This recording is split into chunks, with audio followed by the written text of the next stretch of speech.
পরিস্থিতি অযথা ঘোলাটে না করে জাতীয় নির্বাচনের সুস্পষ্ট তারিখ ঘোষণা করুন। জুলাই আগস্টের হতাহতদের সঠিক তালিকা তৈরি করার চেয়েও অন্তর্বর্তীকালীন সরকারের কাছে করিডোর প্রদান কিংবা বন্দর ব্যবস্থাপনা বিদেশের হাতে তুলে দেওয়াটাকেই বেশি প্রাধান্য বলে মনে হচ্ছে, বা তারা বেশি প্রাধান্য দিচ্ছেন বলে মনে হচ্ছে। আমি একই সাথে এই ব্যাপারে সভাপতি সাহেব তার বক্তব্যে যা বলেছেন তার সাথে একই সুরে সুর রেখে বলতে চাই, আমরা আবারও স্পষ্ট করে জানিয়ে দিতে চাই, করিডোর কিংবা বন্দর দেওয়া না দেওয়ার সিদ্ধান্ত অন্তর্বর্তীকালীন সরকারের অবশ্যই কাজ নয়।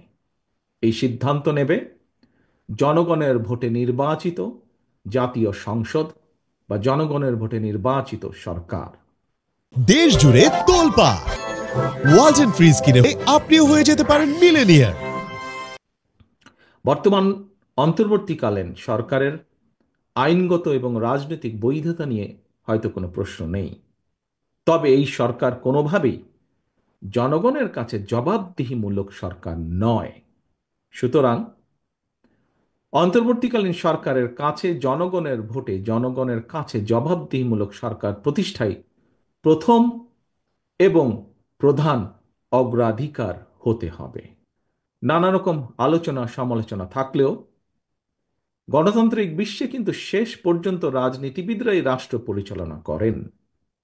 জনগণকে সঙ্গে নিয়ে, জনগণের সঙ্গে থেকে রাজনীতিবিদ এবং রাজনৈতিক দলগুলো রাষ্ট্র পরিচালনার দায়িত্ব পালনের জন্য নিজেদেরকে প্রস্তুত করে থাকেন। এটি গণতান্ত্রিক বিশ্বের রীতি। সরকার কিন্তু কোনো একটি এলিট ক্লাব কিংবা কর্পোরেট প্রতিষ্ঠান নয়। সরকার অবশ্যই একটি রাজনৈতিক প্রতিষ্ঠান। এই রাজনৈতিক প্রতিষ্ঠানটির সঙ্গে দেশের প্রতিটি নাগরিকের সরাসরি অংশগ্রহণ নিশ্চিত থাকতে হবে।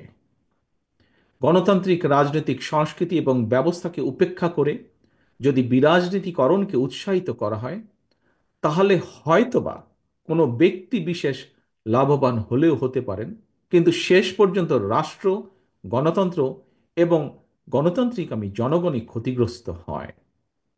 অন্তর্বর্তীকালীন সরকারের প্রতি আবারও আহ্বান জানিয়ে বলবো, পরিস্থিতি অযথা ঘোলাটে না করে জাতীয় নির্বাচনের সুস্পষ্ট তারিখ ঘোষণা করুন।